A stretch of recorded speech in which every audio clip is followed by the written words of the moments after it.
শ্রমিক অবরোধে প্রায় 2 ঘন্টা বন্ধ থাকার পর ঢাকা টাঙ্গাইল মহাসড়কে যান চলাচল স্বাভাবিক হয়েছে। বকেয়া বেতন ভাতার দাবিতে সকাল 8:30টার দিকে গাজীপুরের চক্রবর্তী এলাকায় ঢাকা টাঙ্গাইল মহাসড়ক অবরোধ করে বেক্সিমকো টেক্সটাইলের শ্রমিক ও কারখানার কর্মকর্তারা। খবর পেয়ে সেনাবাহিনী, র্যাব ও বিজিবি সদস্যরা উপস্থিত হয়ে শ্রমিক ও কারখানা কর্তৃপক্ষের সাথে কথা বলে সমঝোতায় পৌঁছায়। 19 সেপ্টেম্বরের মধ্যে বকেয়া বেতন এবং 10 তারিখের মধ্যে প্রতি মাসের বেতন দেওয়ার প্রতিশ্রুতি দিয়ে আজ কারখানায় ছুটি ঘোষণা করে কর্তৃপক্ষ। আশ্বাস পেয়ে শ্রমিকরাও সড়ক অবরোধ তুলে নেয়। এদিকে আশুলিয়া শিল্পাঞ্চলে আজও বন্ধ রয়েছে 19টি পোশাক কারখানা। সকালে 2 কারখানার শ্রমিকদের ইটপাটকেল নিক্ষেপ ও সংঘর্ষে এক নারী শ্রমিক নিহত হয়েছেন।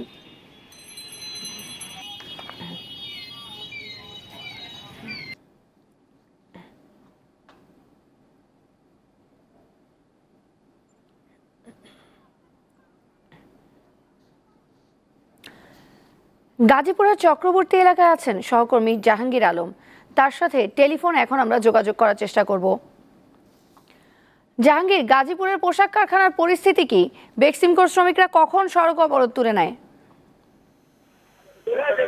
জি তৌসিয়া, সকাল 8:30টার দিকে ঢাকা টাঙ্গাইল মহাসড়কের চক্রবর্তী এলাকায় বেক্সিমকো টেক্সটাইল এর শ্রমিকরা রাস্তা অবরোধ করে রাখে। অবরোধ করে রাখার পর মহাসড়কে যান চলাচল বন্ধ হয়ে যায় এবং কারখানা কর্তৃপক্ষ, সেনাবাহিনী, র্যাব, বিজিবি সদস্যরা ঘটনাস্থলে গিয়ে আসলে শ্রমিকদের সাথে কথা বলে এবং শ্রমিকদের মহাসড়ক থেকে সরিয়ে আনা হয়। প্রায় এ কারণে কিন্তু প্রায় 2 ঘন্টা মহাসড়কে যান চলাচল বন্ধ ছিল এবং 2 ঘন্টা পর কারখানা ঘেটে নিয়ে আসা হয় শ্রমিকদের এবং কারখানা কর্তৃপক্ষ শ্রমিকদের বেতন এই মাসের 19 তারিখে আসলে বকেয়া বেতন, 1 মাসের বকেয়া বেতন এবং পরবর্তী যে বেতনগুলো রয়েছে সেগুলো প্রতি মাসের 10 তারিখে দেওয়ার প্রতিশ্রুতি দিলে কারখানা শ্রমিকরা শান্ত হয় এবং শান্ত হয়ে এখন কিন্তু যে সমস্ত শ্রমিকরা আন্দোলন করেছিল সেই শ্রমিকরা কিন্তু বাসায় ফিরে গেছে। কারখানা কর্তৃপক্ষ তাদের ছুটি দিয়েছে। এছাড়াও কিন্তু আমরা আরো জানতে পেরেছি যে ঢাকা টাঙ্গাইল মহাসড়কের চন্দ্রায় নাগরা টেক্সটাইলের শ্রমিকরা কারখানা মহাসড়ক অবরোধ করে রাখে। পাশাপাশি ঢাকা ময়মনসিংহ মহাসড়কের বড়বাড়ি এলাকায় একটি কারখানার শ্রমিকরা কিন্তু মহাসড়ক অবরোধ করে রেখেছিল প্রায় ঘন্টাখানেক।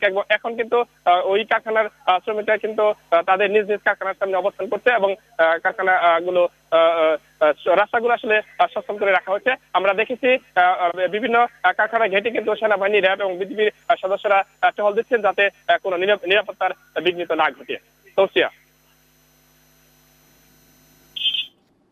সহকর্মী জাহাঙ্গীর আলম জানাচ্ছিলেন গাজীপুরের পরিস্থিতি।